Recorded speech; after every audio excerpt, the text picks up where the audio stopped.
This is TradeFlow News, bringing you relevant news and insights from around the world. TradeFlow News, enabling trade for SMEs and economies worldwide.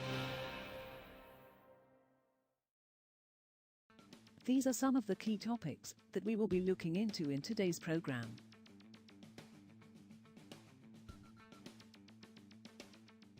First, let's take a look at the overnight headlines which are impacting the commodity markets. China's crude oil imports from top supplier Russia were up 1% in 2024 to a record high versus 2023, while purchases from Saudi Arabia dropped 9%, data showed on Monday, as refiners chased discounted Russian supplies to cope with weakened margins.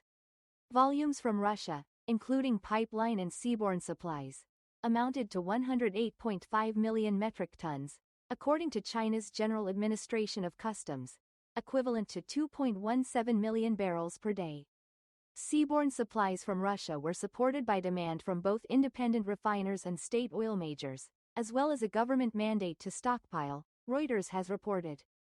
Oil prices fell on Monday as expectations of U.S. President-elect Donald Trump relaxing curbs on Russia's energy sector in exchange for a deal to end the Ukraine war offset concern of supply disruption from harsher sanctions.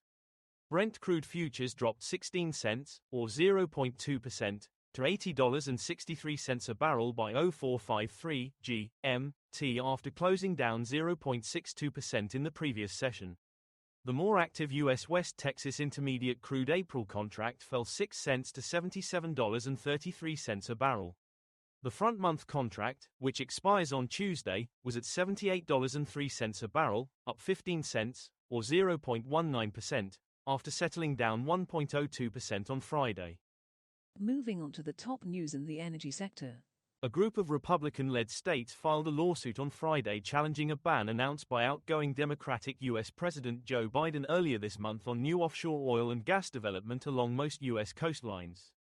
The lawsuit seeks a reversal of Biden's ban with declaratory and injunctive relief, according to a court filing that argued Biden did not have the authority to impose such a ban and that the power to do so rests with the U.S. Congress. Biden's move announced on January 6 was considered mostly symbolic, as it will not impact areas where oil and gas development is currently underway, and mainly covers zones where drillers have no important prospects, including in the Atlantic and Pacific Oceans. China, the world's top coal importer, bought less Russian coal in 2024 while increasing purchases from other key suppliers, led by Australia, during a record year for coal imports, customs data showed on Monday. Purchases by China last year reached an all-time high of 547.2 million tons, or a record 41% of globally traded coal, according to LSEG research, giving China increased pricing power in international markets. Chinese demand is helping support prices at levels that, according to the International Energy Agency, are 50% higher than the average during the 2017-19 period. Next, we have the top news in metal market. Most base metals, including copper, which touched a one-month high last week, declined on Monday due to a strong dollar and uncertainty over potential tariffs under U.S. President-elect Donald Trump's administration. Three-month copper on the London Metal Exchange slid 0.3% to $9,164 a metric ton by 0333 GMT. The dollar starts a crucial week, lingering near a peak not seen in more than 2 years, as Trump makes his return to the White House, with an inaugural address that investors are eagerly awaiting to analyze for clues about his immediate policy plans. Australia's Labor government on Monday pledged $2 billion Australian dollars, $1.24 billion, in production credits to help support the country's 4 aluminium smelters switch to renewable power before 2036. Aluminium is one of the most polluting non-ferrous metals to make, as its current production is mostly powered by coal. Green aluminium usually refers to metal produced using solar, wind, or hydropower. Prime Minister Anthony Albanese, in his latest election pitch, said the smelters would receive government support for each metric ton of low-carbon aluminium they produce. His centre-left government has made renewable energy a major theme ahead of a national election, which must be called by May. We will now look at the top news in the agricultural sector.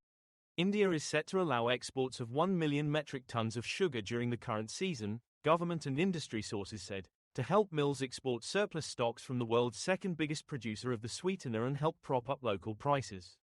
The permission to let mills sell 1 million ton of sugar on the world market could put further downward pressure on global sugar prices. The government is expected to soon issue an official order allowing exports of 1 million ton of sugar, said the sources who did not wish to be named as they were not authorized to speak to the media. That is all for today's news on commodity markets. Stay tuned to TradeFlow News as we continue to provide you with more updates. We also invite you to follow us on Twitter at TradeFlow News, which allows you to watch our program on your mobile device or desktop to receive information from there.